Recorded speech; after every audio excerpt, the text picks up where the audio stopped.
Olá! Uma lei que vai ter impacto em todos os setores da nossa economia, tanto empresas privadas como órgãos públicos, e no dia a dia de todo cidadão brasileiro, entrará em vigor no dia 16 de agosto, a Lei Geral de Proteção de Dados. Para você entender a abrangência e a importância dessa lei na sua vida, o É Notícia recebe um dos maiores especialistas em direito digital do Brasil, o advogado e economista Renato Opsi Blum, professor e coordenador dos cursos de proteção de dados e direito digital do INSPER e da FAAP.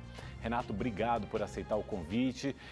Vamos tentar bater um papo aqui bem didático. O tema não é fácil, principalmente para o público leigo. E vamos começar do começo. Quando a gente fala em dados, do que a gente está falando exatamente? Mais do que nunca hoje, Mauro, o dado pessoal, a informação pessoal, eu até prefiro falar da informação, é cada vez mais relevante para qualquer empresa, para qualquer negócio. Na nova lei, que entra em vigor em agosto, como você falou, o conceito do dado pessoal é muito amplo. Como acontece na União Europeia, aliás, a lei é muito parecida com a GDPR europeia. Então, o que é o dado pessoal? É qualquer elemento que identifica uma pessoa física ou que possa identificar essa pessoa. O possa identificar alarga o conceito. Então, pode ser uma preferência de um time de futebol, de um alimento, um gosto, um desejo, alguma coisa, ainda que não identifique diretamente, mas que traga elementos para tanto. E isso traz uma série de consequências no coleta, no tratamento, no processamento e na utilização de todos esses dados. E aí que tudo vai mudar, mas o conceito é muito largo. A revista The Economist, ela chegou a comparar os dados na nova economia, ela compara ao petróleo, ao que o petróleo representava na economia tradicional, tamanho, o valor que os dados hoje têm. Essa comparação faz sentido? Mauro, eu até acho que o petróleo tem menos valor hoje do que determinados dados pessoais. Então, a gente costuma falar o dado legítimo, aquele que é devidamente coletado e utilizado, os dados que vazam, que também geram valor, geram indenizações, e os dados decorrentes do uso futuro, até um pouco agora, da inteligência artificial. Então, o conhecimento do hábito, a previsibilidade do que aquele consumidor vai fazer, o que ele gosta ou irá gostar, isso é uma vantagem competitiva muito grande. Hoje, as maiores empresas com maior valor de mercado, elas usam dados pessoais de uma forma mais ativa ou menos, mas usam e dependem. As aplicações, as redes sociais, tudo isso envolve e explica a justificativa dessa comparação feita pela Economist. E esses são dados que a gente vai fornecendo no nosso dia a dia, é isso? Quando faz uma compra na internet, quando coloca lá uma foto na rede social, quando faz um comentário num blog, numa rede social também, quando até vai a uma loja e fornece o número do celular, por exemplo, tudo isso é objeto dessa lei nova que vem por aí. Tudo é objeto, mas olha que interessante na tua colocação, é uma pergunta que eu faço para os meus alunos em algumas aulas. Será que nós fornecemos esses dados? Isso para instigar a conscientização. E aí vem a devolutiva. Mas nós aceitamos os termos de uso? Aí eu devolvo.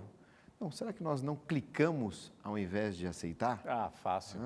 Porque o termo de uso hoje, na realidade, é algo para inglês ver. Vem aquele textão enorme ali, lá embaixo, clique aqui se concorda. Vai direto ali, clica e vai embora. E essa vai ser uma diferença, uma mudança que a LGPD, que é a Lei Brasileira de Proteção de Dados, vai trazer. Isso vai ter que mudar. Então, quando houver uma coleta de um dado, e eu como titular, como a lei chama, vou ter que saber exatamente o que está acontecendo. Olha, eu vou coletar o seu dado para esta finalidade, que é um requisito importante, vou guardar durante tanto tempo e desta forma. Para maiores detalhes, você clica ali e aí você vai poder saber mais sobre isso. Mas a mensagem didática ela tem que ser passada dessa forma, não aquele termo enorme, gigante, com termos jurídicos que ninguém lê e muitas vezes até não entende nada e muitas vezes tem até uma série de cláusulas abusivas, leoninas, nulas, etc. Essa é uma outra questão importante que a lei vai desromper, usando aí um termo da moda, E desromper para o bem, trazendo aí uma educação, uma compreensão melhor por parte do titular e da sociedade como um todo, do que vai acontecer com os dados daquela pessoa. Isso é porque a gente não tem noção do valor e da importância dos dados que a gente entrega de lambuja, assim? Eu acho que também, mas acima de tudo, em função de uma evolução tecnológica muito mais rápida do que a nossa capacidade de compreensão. Então, nos últimos 10 anos, nós mudamos muito a nossa forma de interação. Vamos trazer um pouquinho para o Brasil, questão das redes sociais. O brasileiro é a nação, o Brasil é a nação mais interativa do mundo, falando em redes sociais. É o país que mais tempo fica conectado nessas redes, o brasileiro gosta disso. Só que, ao mesmo tempo, essa interação tem um preço. Aquela pergunta que a gente faz, quanto custa para usar determinada aplicação, fazer uma busca na internet, usar essa rede social? Normalmente não custa nada. Mas é de graça? É algo benemerente? Não. Não. Isso tem um custo, né, tem uma remuneração indireta que envolve dados pessoais.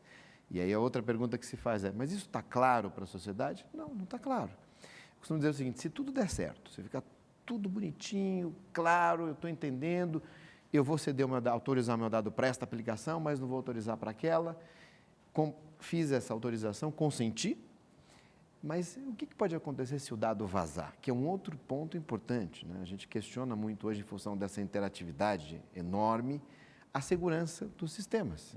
Quando a gente fala em sistema, a gente fala em programa de computador. Programa de computador, por natureza, por default, tem e vai apresentar problemas, né, que nós chamamos de bugs ou bugs. Isso envolve também a nossa nova lei. A lei diz o seguinte, as pessoas que fizerem essas coletas físicas com fins econômicos, que é um diferencial importante, e jurídicas, na sua grande maioria, terão que adotar todas as medidas de segurança possíveis para tentar, ali não fala tentar e vem meu, proteger esses dados da melhor forma possível. E se porventura houver um vazamento, e se porventura houver uma multa, isso tudo que foi feito vai ser levado em consideração no valor da multa a ser aplicada. Então, é o princípio da boa-fé, da diligência. Eu tenho que tentar fazer da melhor forma possível e proteger da melhor forma possível. Essa lei vem regulamentar toda essa transação e a proteção e o armazenamento com os dados. A Lei Geral de Proteção de Dados ela foi aprovada em agosto de 2018 para entrar em vigor só agora em agosto de 2020. É um prazo enorme, 2 anos, em termos de direito. Não é usual que uma lei demore tanto tempo para entrar em vigor, mas ela levou esse tempo todo justamente porque é uma operação complexa para que todas as empresas e os cidadãos se adaptem a ela. Então, vamos tentar esmiuçar um pouquinho do que trata a Lei Geral de Proteção de Dados. A quem ela se aplica, o que as empresas e os órgãos públicos vão precisar fazer, exatamente do que ela trata. Então, primeiro, o conceito nós falamos, e para aquelas pessoas que forem, então, coletar esses dados. Coletar, usar, processar, tratar, etc. Então, sempre que eu estiver usando isso de alguma forma, ou armazenando, ainda que minimamente, eu vou ter que seguir essas novas regras. Qual é o escopo de aplicação? Olha que interessante, Mauro. Todas essas pessoas então, que fizerem essas coletas, que estejam aqui no Brasil ou que estejam em outro país ou em qualquer lugar do mundo, mas que coletem, usem os dados das pessoas, não necessariamente de brasileiros, mas das pessoas que estejam em território brasileiro. Então, esse escopo é bem amplo. Ou seja, mesmo uma empresa sediada no exterior, mas está usando dados de quem está aqui no Brasil, ela está sujeita à nossa lei aqui. É o que prevê a lei. O difícil vai ser o enforcement, fazer essa aplicação. Mas cada vez mais nós temos aí tratados e convenções internacionais aproximando e facilitando essa aplicação como um todo.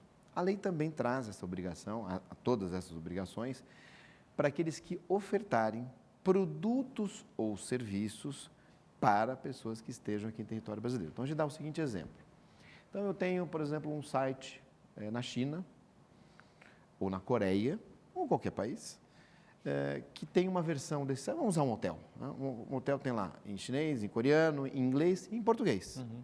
O brasileiro acessa aquela plataforma, aquele site, e vai fazer uma reserva. Este hotel, desta forma, com esta apresentação, tem que respeitar a lei brasileira? A resposta é não. Mas por quê?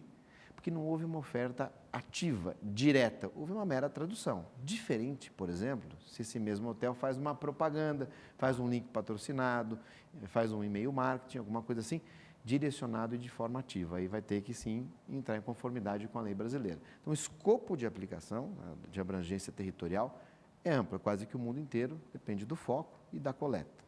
E vai mudar muita coisa para as empresas? O que a gente tem hoje, a impressão, essa sensação que a gente tem de que é tudo muito permitido quando as empresas lidam com os nossos dados, e não só a empresa, também os órgãos públicos, vai mudar muito, vai apertar muito, ou é mais uma questão de que o cidadão vai estar mais consciente e vai precisar dar o consentimento de uma forma mais clara para que a empresa possa usar o dado dele? Que vai mudar, Mauro, é certeza absoluta. Aqui nós temos aí várias camadas laterais. Então, primeiro, a obrigação legal. Se eu descumpro a lei, eu vou estar sujeito às penalidades da lei, que são altas, podem chegar até, numa situação de maior gravidade, 2% do faturamento bruto ou 50 milhões de reais por infração, o que for menor. É alto.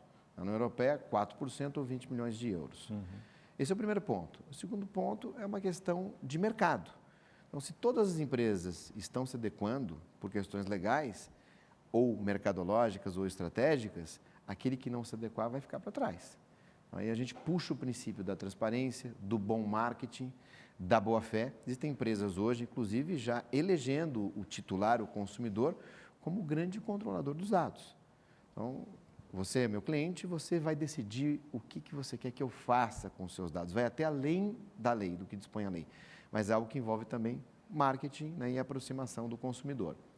Dentro do ponto de vista da lei, nós temos aí 10 regras que nós chamamos de bases legais, mas notadamente as mais importantes para o setor privado são 4 bases. E muita gente me pergunta, mas Renato, e se eu tiver essas bases, isso significa então que eu vou poder usar o dado do meu cliente? Até falo, tecnicamente sim, mas eu pergunto a você, o seu cliente vai querer que você use? Porque se ele não quiser, talvez não seja o caso. Ou se ele não quiser, talvez acenda uma luzinha vermelha, procure entender por que ele não quer, qual é o motivo disso. Mas a lei vai trazer essa segurança mais forte e vai trazer uma série de direitos para os titulares. Então, o direito de saber, né, quais dados uma empresa tem, como os dados foram coletados, o direito de retificação, o direito de pedir a exclusão, né? E nesse direito à exclusão existe uma polêmica muito grande, porque a empresa também vai ter direitos de manter, sob certas circunstâncias, aqueles dados, mesmo que haja o pedido de exclusão. Olha, eu quero que você exclua o meu dado para propaganda. Ok, isso vai ter que acontecer. Mas a empresa pode dizer o seguinte, mas eu vou guardar o seu dado porque você tem 5 anos para me processar. Perfeitamente. Então, você só pode guardar o dado a partir de agora com esta finalidade. Mas não pode usar mais para propaganda. Mas não pode usar mais para propaganda. E quando a gente fala em propaganda, até aproveitando um pouquinho já da sua pergunta, eu posso fazer propaganda sem ter o consentimento? Que dentro daquelas 4 bases legais, as mais importantes, até para as pessoas entenderem um pouquinho mais, nós temos o consentimento, que ele terá que ser livre, devidamente vem, essa é uma questão minha, mas informado, então livre, informado, inequívoco, para os dados gerais, a gente chama ordinários.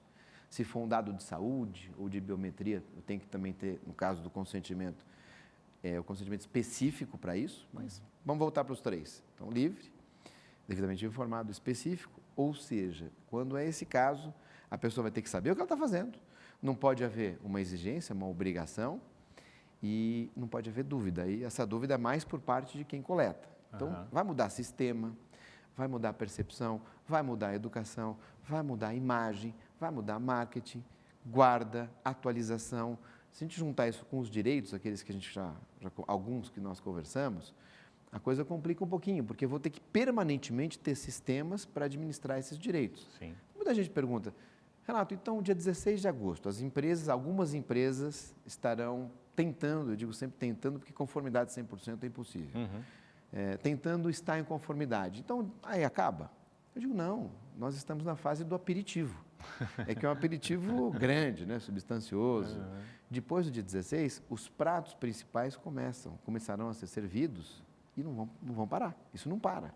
Porque nós teremos a atuação de uma nova, entre aspas, agência, que se chama Autoridade Nacional de Proteção de Dados, que vai a cada dia, a cada hora, a cada minuto, a cada segundo, interpretar a legislação, inclusive implementando, né, novas regulações. Isso não para, né? Não para por um motivo muito simples, a tecnologia vai avançando, nós vamos tendo novas formas de coleta, uso, tratamento, etc. Então, nós vamos mudar hoje um conceito que nós não temos diretamente e vamos ter um macrosistema. Então, vamos fazer uma comparação com o Código do Consumidor, que começou em 1990 e hoje muita gente conhece, faz parte do nosso sistema jurídico. Dando um palpite, eu até acho que proteção de dados, o sistema de proteção de dados, irá além do sistema de proteção ao consumidor. Porque o consumidor serve para consumidor. Proteção de dados para qualquer pessoa física. Então, nós teremos aí uma evolução enorme. Exatamente. E voltando na tua colocação, o dado é petróleo, é um diamante, é algo mais caro, cada vez mais, sem dúvida nenhuma. Por isso que não para, né?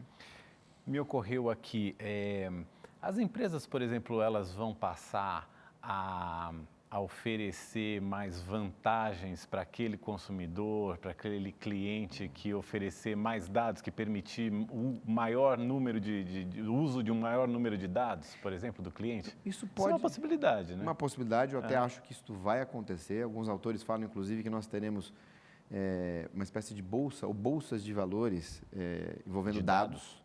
Então, o dado mais qualificado tem um preço maior, por exemplo, o menos qualificado não tem. Então, teremos um comércio regulado de dados pessoais? Acredito que sim. A questão que pode gerar uma dúvida, e isso vai exigir mais maturidade, no caso do consentimento, né, que tem que ser livre, então até onde vai essa liberdade? Sei. Então, será que eu oferecer dinheiro, isso seria uma forma indireta de eu estar obrigando, alguma coisa assim? Eu não sei, não tenho essa resposta. Mas é algo que vai suscitar uma boa discussão. Fazer uma promoção, um e-commerce, né? Uma promoção. Te ofereço 10% de desconto se você me fornecer o teu e-mail, o teu celular. Se ficar claro, né, para o titular, olha, eu realmente entendi, não é que ele está me obrigando, né? Ele está oferecendo dinheiro, se eu quiser, eu dou, se não quiser, não vou. Aí não vejo nenhuma ilegalidade, eu acho que nós teremos sim essa questão. Você falou da Autoridade Nacional de Proteção de Dados, que é quem vai fiscalizar o cumprimento da lei. Como é que ela vai funcionar? Ela só poderá ir atrás de uma irregularidade se ela for provocada por meio de uma denúncia de um consumidor, ou ela age por conta própria, ela fiscaliza por conta própria? Ela poderá agir por conta própria também. Serão 5 diretores, um diretor-presidente, e ao lado da autoridade nós teremos também o Conselho Nacional de Proteção de Dados e Privacidade, um conselho consultivo não remunerado. A autoridade, os diretores serão remunerados, um cargo público, hoje vinculado à Casa Civil, tem uma certa autonomia, mas conforme prevê a própria lei, isso deverá migrar para uma autarquia para ter independência plena e ter o devido reconhecimento da União Europeia e de outros países também. Mas ela poderá, sim, agir de ofício, desde que ela tenha conhecimento de um vazamento, por exemplo, que seria talvez o grande exemplo, o exemplo mais prático. Houve um vazamento de dados, a autoridade vai agir. E aproveitando, é só a autoridade que vai continuar agindo? Essa é uma dúvida muito corriqueira e importante, porque é uma característica brasileira que pode trazer algumas consequências positivas e negativas. Então, lá na lei tem um artigo, que é o 55K, está escrito o seguinte: quando o assunto for proteção de dados, vale a autoridade. E no 55K embaixo, no parágrafo, está escrito também que a autoridade vai ter que organizar essa fiscalização, esse enforcement, com outros órgãos que possam estar fazendo a mesma coisa. E o que seria fazer a mesma coisa? Não em cima do tema proteção de dados, porque isso está claro e exclusivo, mas em cima de um outro tema, de um outro direito, proteção à privacidade e à intimidade. Como é que fica? O Ministério Público, estadual, federal, as agências setoriais, Anvisa, ANS, NTT, ANAC, etc., que já têm os seus sistemas regulatórios envolvendo proteção de dados, Banco Central, Comissão de Valores Mobiliários, PROCONs, todos esses órgãos, esses entes, têm no seu sistema já legitimidade com base no Código do Consumidor e na própria Constituição, defendendo esses direitos que possam ser violados em nome desses consumidores. Por isso que está lá previsto no parágrafo essa tentativa de organização. Então, dependendo do fato gerador, proteção de dados, que é uma coisa, mas que gera também violação à privacidade e intimidade. Consequências em outros. Pode ser que a gente tenha 3, 4 órgãos atuando fiscalizando e atuando em conjunto. Isso é bom, isso é ruim, quais são as consequências? Mas é uma realidade que nós vamos ter que enfrentar, sem dúvida nenhuma. Hoje, Mauro, sem a LGPD, sem uma lei de proteção de dados, nós já temos atuação muito forte do Ministério Público, dos PROCONs, da Senacom. Várias multas já foram aplicadas, fiscalizações, quando acontece o vazamento. E quando acontece o vazamento é que gera, muitas vezes, a atuação de ofício do órgão público. Agora, o cidadão, ele também vai poder fiscalizar se ele tem lá, digamos que seja uma pessoa organizada e que ele anotou direitinho para quais empresas ele permitiu o uso dos dados dele, ele consentiu, ele sabe quais são, com que finalidades cada empresa vai usar os dados dele. Ele tem como fiscalizar isso? Isso já está acontecendo hoje, antes da entrada em vigor da lei. Na minha atividade profissional, já tenho situações dessa, com cartas, com requerimentos completos, como se fosse em cima da lei, com os termos técnicos, etc., querendo acesso, detalhamento, tudo aquilo que está previsto. Sim. Então, isso, sem dúvida, vai acontecer, até porque na lei tem uma questão interessante. Quando houver uma afronta, uma violação de um dos direitos dos titulares, se a empresa ou a pessoa que coletou faz um acordo com essa pessoa, a pessoa não vai poder reclamar na autoridade nacional. Então, vamos ter algo paralelo, como se fosse uma gestão de reclamações ou de violações ou de problemas relacionados a isso, sem dúvida nenhuma. Tive um caso até na minha atividade profissional atual de uma empresa que, entre aspas, adquiriu direitos morais de pessoas físicas que estavam num determinado vazamento de dados e esta empresa entrou com uma ação pedindo essa indenização por danos morais. Nesse caso, em primeira instância, o processo agora está em recurso, a juíza julgou improcedente, entendendo que o direito moral relacionado a algo que envolve os direitos da personalidade, intimidade e privacidade, é algo só da pessoa, algo que você não pode dispor, passar para frente, portanto, entendeu? A gente chama ilegitimidade de parte. Mas isso vai longe ainda, vamos ver o que vai acontecer. Teremos, sem dúvida, uma movimentação jurídica muito intensa nesse ponto. A lei prevê canais de comunicação das pessoas, do cidadão, com a autoridade de proteção de dados, para que seja fácil fazer uma denúncia, olha, um dado meu está sendo usado de modo que eu não permiti, e isso faz parte da lei? A lei prevê esta comunicação, agora o detalhamento vai ficar com a autoridade, né? Como é que será, que canal vai ser usado, com qual frequência, qual a forma mais fácil, se haverá ou não identificação, certificação digital. Esse detalhamento a gente depende da Constituição da NPD. Que ainda não tem seus membros nomeados, não é? Não tem. E aí é uma curiosidade, né? Para a NPD, a lei em tese já está em vigor, desde dezembro de 2018. Então ela já existe. Ela existe, faltam os membros, né? Faltam os diretores. Tendo os diretores, em tese os diretores já vão poder exercer o seu mandato e vão poder, inclusive, já fazer interpretações e regulamentar algumas questões como essa que você colocou. A gente está entrando em fevereiro, a lei vai entrar em vigor em agosto. Seria bom que essa diretoria já estivesse formada? Seria bom, sem dúvida, porque existem muitos aspectos da lei que geram dúvidas e que poderiam já estar e podem ser interpretados o quanto antes. Porque o que deve acontecer com a agência, com a autoridade, no dia 16? Eu não acho que a autoridade vai chegar multando ou aplicando sanções. Eu acredito que nos primeiros meses a autoridade vai ter um papel mais didático. Já não tem o mesmo pensamento com relação àqueles outros órgãos que possam eventualmente fiscalizar e punir com base na proteção à privacidade e intimidade. Mas a autoridade eu acho que vai ser mais como se fosse um professor, né? Esclarecendo pontos. Isso poderia começar agora, né, o quanto antes. Como essa questão envolve indicações políticas, técnicas, todo esse arcabouço complexo, então a gente não tem uma data específica, né? Alguns apontavam que a Constituição aconteceria até dezembro do ano passado. Não aconteceu. Vou dar um palpite, talvez final de março, por exemplo. Eu espero que o quanto antes. E se o governo está atrasado, como é que estão as empresas atualmente na sua adequação à lei? A gente teve 2 anos, né, entre a aprovação da lei e até a entrada em vigor dessa lei em agosto. Já passou 1 ano e meio. Tem uma pesquisa da Serasa que diz que apenas 15% das instituições já estão preparadas para fazer a gestão dos dados pessoais, respeitando a Lei Geral de Proteção de Dados. 15% é pelo que você observa, está dentro mais ou menos da realidade, é muito, é pouco, estamos muito atrasados, que panorama que a gente tem? Na prática, na primeira versão da lei, Mauro, a lei era para entrar em vigor agora acho que é 16 também, de fevereiro. De fevereiro, exato. Então, ganhamos, a cidade ganhou, as empresas ganharam mais 6 meses.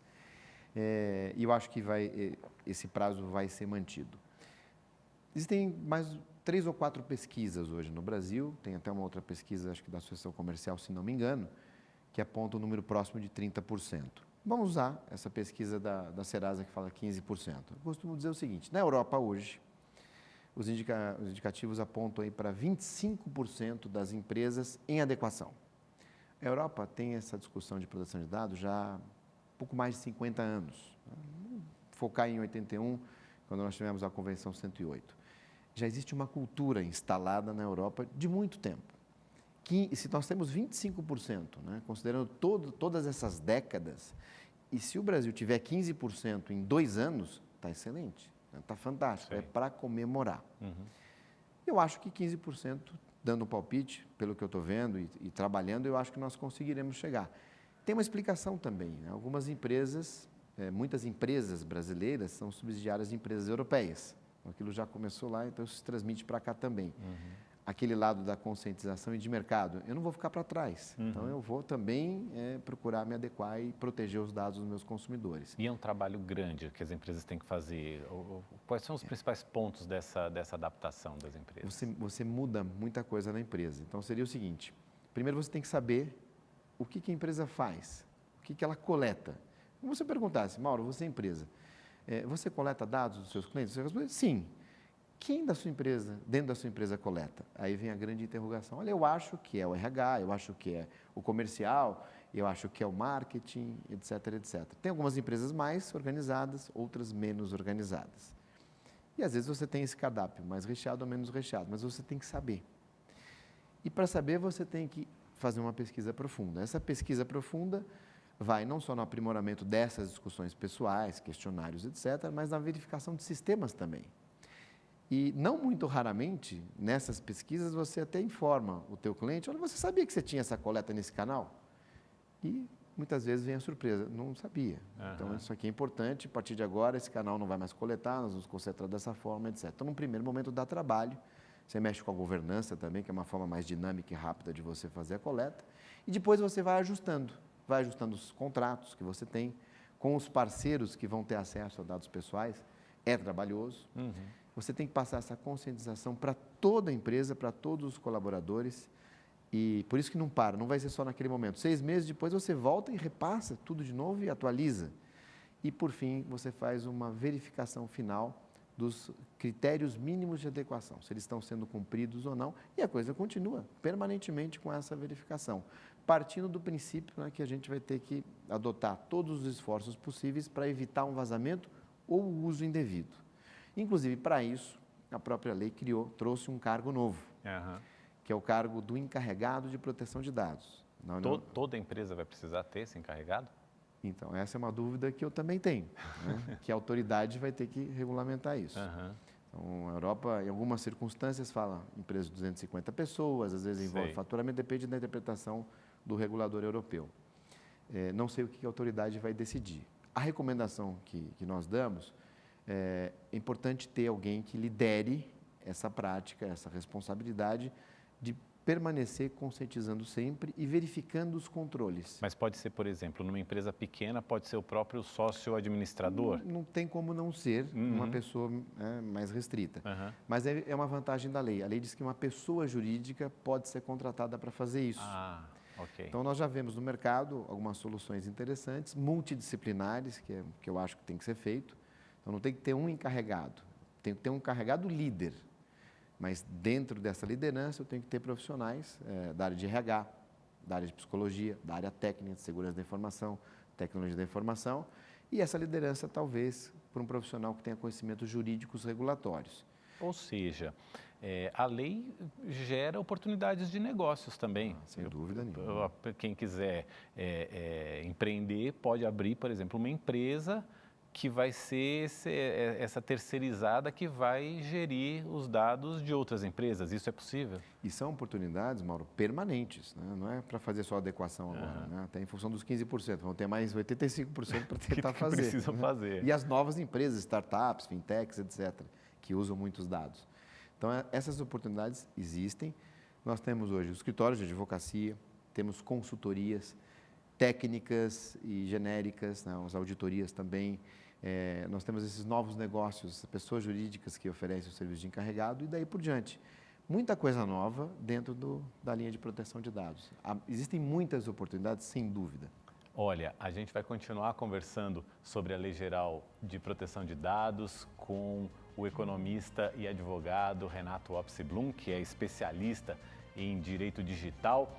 No próximo bloco, Renato, eu vou te perguntar sobre o uso dos dados por meio dos órgãos públicos e como é que fica a nossa privacidade quando os dados precisarem ser usados em questões de segurança, por exemplo. É no próximo bloco, a gente já volta.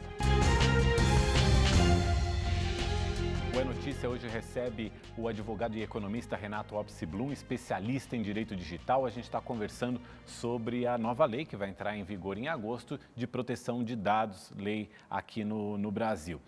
No último bloco, a gente encerrou falando sobre as oportunidades de negócios que essa lei proporciona, inclusive de se criar empresas, consultorias que podem ajudar as empresas a gerir seus dados, administrar seus dados.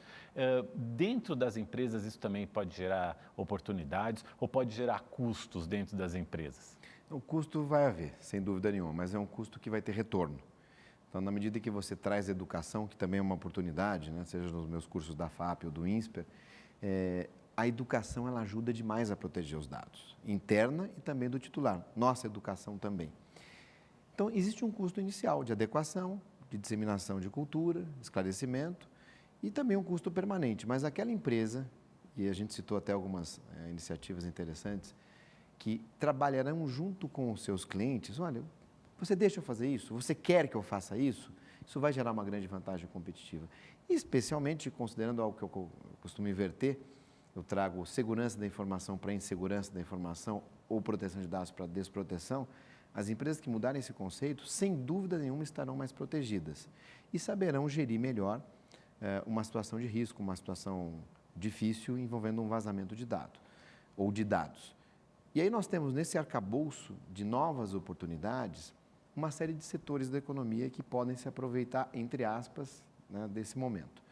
A parte jurídica, a parte educacional, a parte técnica, a parte de software, parte de desenvolvimento, recursos humanos, psicologia também é sempre importante, e tudo isso junto fazendo sempre um brainstorming. Acho que a parte de comunicação também, porque a vai comunicação, ser muito importante a comunicação da empresa com os clientes, os consumidores e com a sociedade, né? Sim, a comunicação e a gestão também do que está sendo dito, do que está acontecendo, dos dados que foram vazados, que muitas vezes decorre de um profissional especializado na área de comunicação. Comunicação, inclusive, em termos de como a empresa pode reagir se surgir uma crise, um vazamento de dados, por exemplo. Eu, às vezes, dou algumas palestras em empresas, a gente conversa, faz treinamentos, tudo isso, e é muito importante que a comunicação seja envolvida nisso, para que a empresa saiba exatamente que roteiro tomar no momento que aparece uma crise, porque crises acontecem, é preciso estar preparado. Nada melhor que um profissional de comunicação como você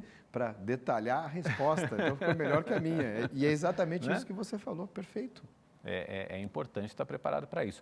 Agora, você me dizia no último bloco que a lei ela tem 4 pilares mais ou menos fundamentais. Quais são? São as bases legais, né? Então, para uma empresa coletar os dados, sintetizando, ou ela vai ter que usar o consentimento, aquele que nós falamos, ou vai ter que cumprir uma obrigação legal quando eu tenho uma lei, uma norma que diga, olha, você tem que guardar esse dado, então eu não preciso pedir autorização, não preciso do consentimento. Então, a segunda base é uma obrigação legal. A terceira, para cumprir, eu executar aquele contrato, eu vou precisar desse dado, senão eu não consigo fazer aquilo que você está pedindo, né? Algo óbvio. Então, a terceira base é a execução de um contrato, né? Ou o exercício regular de um direito, que é um exemplo que eu vou dar no finalzinho. O quarto, esse é difícil, esse é complexo, chamado de legítimo interesse, como também a previsão na GDPR europeia. Tentando explicar, eu vou fazer uma compra pela internet, comprei um produto, eu vou ter que dar o meu nome, vou ter que dar o meu endereço, o meu e-mail, algum canal de comunicação e os dados do meio de pagamento que eu vou usar. Eu preciso consentir para isso? Não, que é a execução do próprio contrato. Recebo o produto, o contrato se satisfaz, acabou-se essa relação comercial. Mas eu, empresa, faço uma nova negociação alguns meses depois e percebo que aquele produto que aquele meu consumidor adquiriu, agora eu consigo mandar para ele com 15%, 20% de desconto. Eu vou poder mandar uma mensagem para ele e falar, olha, tem essa oferta aqui, você se interessa, etc. Vou precisar do consentimento, porque eu não tinha o Que é o consentimento. que hoje acontece normalmente, Não né? tinha o Hoje isso consentimento. acontece. Aí vem aquela dúvida, bom, existe o interesse por parte do consumidor? Existe. Existe algo que justifique esse contato, uma relação prévia? Existe. Dá para a gente encaixar, então, no legítimo interesse de ambas as partes? Tá. E a própria lei, nesse caso, prevê isso, então eu poderia fazer. E usando um exemplo agora do legítimo interesse lateral, que até nós falamos um pouquinho no primeiro bloco. Quando eu peço, nesse caso do contrato, em tese a empresa não pode usar para mais nada a não ser fazer essa publicidade. Mas eu quero saber se a empresa ainda tem os meus dados. A empresa vem e diz, então, tenho, está aqui. Então, delete, vou exercer o meu direito. A empresa pode vir e dizer aquela justificativa jurídica. Não, eu vou guardar, porque você pode me processar, eu posso ter que usar isso em um processo judicial. E vai ficar. O ponto sensível aí fica na gestão por parte da empresa daquela finalidade nova. Olha, o cliente pediu para pagar, então você tem que apagar para todas as outras finalidades. Mas você quer guardar para se defender? Então faça uma gestão adequada, você jamais pode usar, senão você vai descumprir e pode estar sujeito a uma penalidade. Entendi. Tem um outro aspecto dessa lei, porque é uma lei que protege muito a privacidade das pessoas, até por ela ter inspiração europeia, o europeu tem muito essa preocupação com a privacidade, com o uso que se faz dos dados, da imagem também das pessoas. Mas, por outro lado, a gente tem um uso de dados feito por órgãos públicos para garantir até a segurança da sociedade. Aqui em São Paulo, por exemplo, o governo acabou de anunciar o uso de dados biométricos para reconhecimento facial, por câmeras espalhadas aí pela cidade. Ou seja, a gente tem aqui o registro de uma boa parte da população, da foto, da impressão digital, e aí, pela foto, o governo agora vai começar a identificar no meio da multidão se tem alguém ali que está sendo procurado pela polícia, por exemplo. O que a Lei Geral de Proteção de Dados diz a respeito disso? Então, a segurança pública, a lei exclui taxativamente. Então, eu não teria essa obrigação com relação à coleta. Ela não exige que o órgão público de segurança peça o consentimento do cidadão para usar os dados? Não, porque a finalidade, né, que é um princípio, talvez o mais importante, é segurança pública. Agora, isso não afasta a obrigação da manutenção dos dados em um sistema seguro. Se causar um vazamento e houver um prejuízo, o Estado vai ter que indenizar. Vou aproveitar até esse exemplo com outro exemplo que pode se confundir um pouquinho com segurança pública. Temos uma previsão legal distinta, mas que acontece com quase todo mundo. A portaria de um prédio ou de um condomínio. Então, o que acontece hoje? Você chega, a pessoa pede para tirar uma foto. Sim.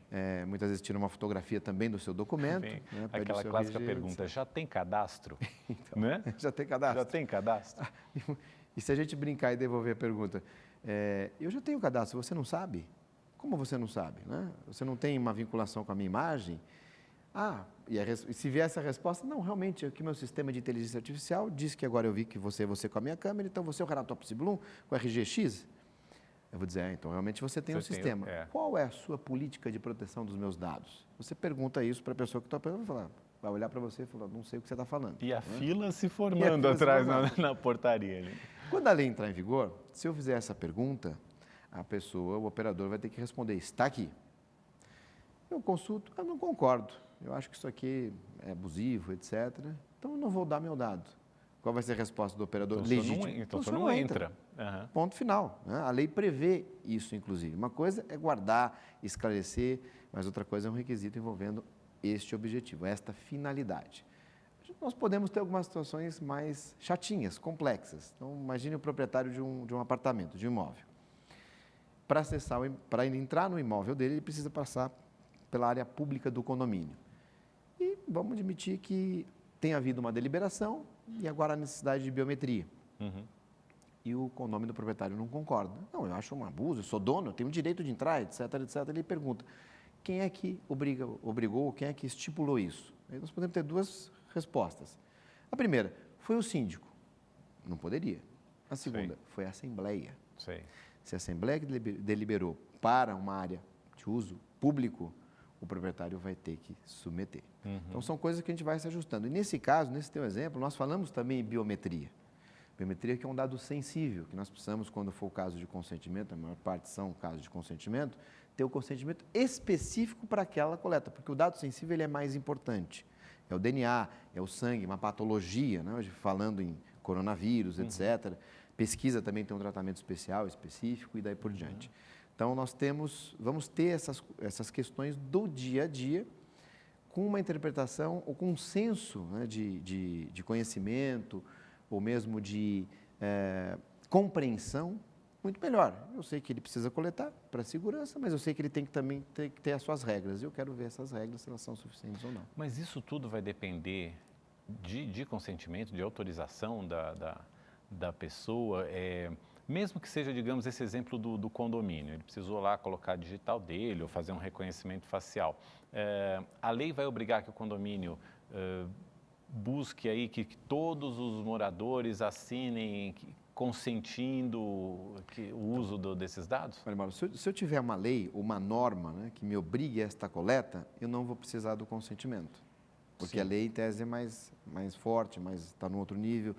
A lei visa o melhor, enfim, o bem-estar da coletividade. O consentimento, muitos autores defendem que o consentimento deve ser usado em último caso. A maioria dos autores.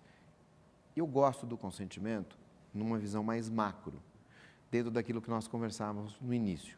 Não é só uma interpretação da lei em si, do ponto de vista técnico-jurídico, é o global. Por que eu gosto também do consentimento? Porque vai mostrar proximidade, preocupação, transparência, você vai dar a oportunidade para o titular se manifestar. E se você tiver uma outra base que justifique, por exemplo, a execução do próprio contrato, ou mesmo uma norma legal, nada impede que você peça o consentimento. Ele não deu o consentimento. Eu vou poder fazer a coleta? Eu tenho uma outra base, vou poder, tecnicamente falando. Mas será que é o melhor? Porque, por algum motivo, ele não quis consentir. Então, vamos aproveitar esta dificuldade para gerar uma oportunidade, se aproximar do titular, tentar entender o meu serviço que não está bom, você não confia na minha guarda e evoluir a partir disso? Sem dúvida. E até aproveitando a questão dos órgãos públicos, né? Na sua pergunta foi uma questão específica de segurança. A lei traz também alguns requisitos, saindo da segurança, que o Estado vai ter que cumprir. O que muda na prática? O Estado ele pode coletar de uma forma mais simples e mais fácil. Basicamente, são 2 requisitos. O Estado vai coletar um dado nosso, ele vai ter que, primeiro, informar. Estou coletando dado do Renato, do Mauro, etc. Está lá informado. Para quê? Por uma finalidade pública, da administração pública. Se não for por uma finalidade pública, não vai poder. E segundo, vai ter que informar quem é o encarregado. O encarregado não é só na iniciativa privada, o encarregado também na esfera pública, talvez até mais. Então, olha, o meio encarregado desses dados é a pessoa XYZ, né, o funcionário, etc. Eventualmente talvez até existem já alguns autores discutindo isso, uma licitação para uma pessoa jurídica, tratar de alguns dados, aí tem questão pública mais sensível, mas talvez, né, colocando essa hipótese. A gente recebeu aqui na semana passada o secretário de Desestatização do Governo Federal, o Salim Matar, e eu tratei com ele da questão, por exemplo, da privatização do SERPRO. Tem um outro órgão federal também, agora me foge o nome, que cuida também de dados relativos à área previdenciária, por exemplo, que o governo também quer privatizar. Olhando pelo foco da Lei Geral de Proteção de Dados, não é perigoso botar tantos dados dos cidadãos? O SERPRO tem lá CPF, CNPJ, RG de todo mundo. Não seria melhor isso ficar sob a guarda do Estado? Às vezes não, né? Mas só aproveitando, não existe um óbice direto para essa privatização com relação à proteção de dados. É o artigo 26 e o 27. Existem alguns requisitos caso esses dados fiquem sob custódia do SERPRO. E o 26 e 27, eles trazem essa possibilidade, a gente chama de uso compartilhado ou transferência. Transferência é mais importante.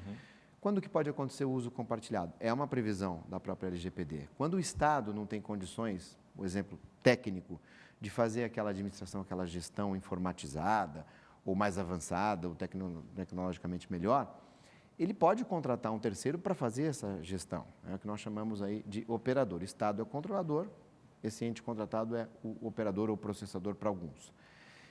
Claro que as responsabilidades vão continuar existindo.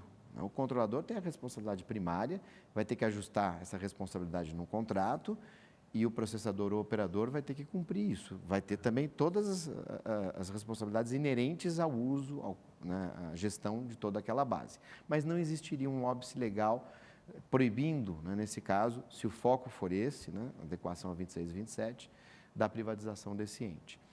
O que a gente sempre lembra é, a lei separa em duas fases, né, algo interpretativo mais do Renato. A fase da coleta e a fase da manutenção. Para coletar, eu tenho que seguir estas regras. Coletei, eu tenho esses dados sob minha custódia, eu tenho que seguir essas outras regras. Tem regras também para isso. E aí a gente divide em duas. Os dados, se forem dados ordinários, não sensíveis, mais fácil, mais simples. Se forem dados sensíveis, as camadas de proteção, técnicas inclusive, serão mais abrangentes e mais fortes. Quais são os dados sensíveis? Dados da saúde, né, dados de face, de DNA, de biometria, etc. Dados financeiros não são sensíveis para efeitos da lei. São sensíveis na acepção livre da palavra, mas não para efeitos da lei. Então, existem princípios que foram incorporados indiretamente pela lei, muito interessantes, que em tese hoje já existem, só que não nesta abrangência. Dois princípios, o privacidade por projeto, o by design, que a gente chama, e a privacidade por padrão, o by default, que são conceitos inventados por uma canadense chamada Anne Cavoukian. Acabei, coincidentemente, conhecendo ela em 2009, num congresso, e ela falava disso. O que é isso? E o que a lei determina nesse ponto? Então, eu até entendo que já se aplica hoje com base no Código do Consumidor. Qualquer produto ou serviço que for projetado, pensado, desenvolvido, e se for usar dado, e quase todos irão usar, eles deverão ter controles de proteção de dados no seu projeto. Isso pode gerar uma desconformidade e uma sanção, se eu não tiver isso no projeto. Sim. Privacy by design. O by default. Isso tudo que foi pensado já deve vir pré-ativado, fechado. Então, aí a privacidade, né, by default, por padrão. Se o titular quiser, ele que abre. Então, vem tudo projetado, fechado, eu quero correr o risco, então eu vou abrir. Essa é uma novidade que vai ajudar bastante, não só na percepção, mas também na proteção como um todo. A gente teve recentemente o episódio da Vaza Jato. Hackers invadiram celulares, aplicativos de celulares de autoridades e conseguiram extrair dali uma série de diálogos. Esse tipo de caso, ele vai ser, a nova lei olha também para isso, ou aí já é diferente, é crime, é lei penal, é outra esfera legal? Como que a lei se relaciona com esse tipo de crime? Não, existe um ponto, sim, de convergência interessante com relação à aplicação, até aproveitando, coincidentemente, no conceito do privacidade by design e by default. E esse exemplo é bom para isso. Então, uma determinada aplicação teve um acesso indevido por um determinado canal disponibilizado por esta aplicação. E a pergunta que se faz para tentar dar a resposta é: por que esse canal de você ligar para essa aplicação por voz, por linha, foi disponibilizada sabendo que existia uma vulnerabilidade técnica em que você poderia simular uma ligação no número do telefone daquela pessoa? Essa pergunta que se faz, isso era sabido? Era. Por que então foi disponibilizado? A empresa quis correr o risco? Então, houve um problema aí no Privacy by Design e no by Default também, o que geraria a responsabilidade, do ponto de vista jurídico. É a minha interpretação. Da empresa. Da empresa. Agora, do hacker já é questão criminal. Criminal. Existe também uma questão criminal muito interessante, se a gente tiver um tempinho, eu foco com relação ao acesso. Mas, no teu exemplo, nós temos também uma outra questão, que é uma pergunta também, que pode gerar responsabilidade. Aquelas autoridades importantes, que têm pessoas à sua volta, que cuidam da proteção de informações, será que elas também não teriam que ter alertado um pouco mais ou verificado, olha, essa aplicação pode não ser a melhor, vamos usar outra aplicação? Sim, isso claro. Não é só no Brasil, isso acontece genericamente. Volta a questão da educação. Vamos analisar, vamos ver se isso realmente é seguro, ou tem os grandes elementos e daí por diante. E a questão penal é curiosa, porque muita gente pergunta, não tem nenhuma questão criminal na LGPD? Diretamente não, mas tem uma vinculada ao direito de acesso que já existe no Código do Consumidor, que é o artigo 72. Se houver algo que impeça o consumidor, agora o titular, de acessar os seus dados, isso pode ser um crime, está lá no 72, impedir este acesso. Renato, a gente tem assunto aqui para mais um programa. Você já está convidado a voltar aqui ao É Notícia. Te agradeço muito pelos esclarecimentos. E eu acho que vamos ter muito assunto ainda pela frente para falar de Lei Geral de Proteção de Dados. Eu quero te lembrar que todas as entrevistas do É Notícia estão disponíveis no site do programa, que fica no portal da Rede TV, e também no Twitter, no YouTube e no Facebook. A gente conversou hoje com o especialista em Direito Digital, o economista e advogado Renato Opsi Blum. Eu agradeço muito pela sua companhia e até a próxima.